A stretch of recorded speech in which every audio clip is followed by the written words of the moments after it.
தன்னை மறந்து மண்ணில் விழுந்து இளமை மலரின் மீது கண்ணை இழந்த வந்து தேக சுகத்தில் கவனம் காட்டு வழியில் பயணம் கங்கை நதிக்கு மண்ணில் அணையா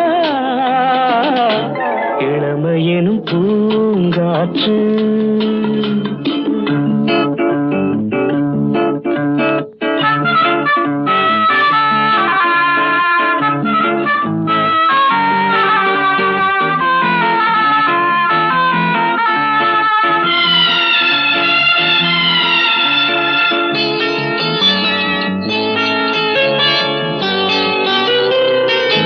அங்கம் முழுதும் பொங்கும் இளமை இதம் பதமாய் தோன்ற அள்ளி அணைத்த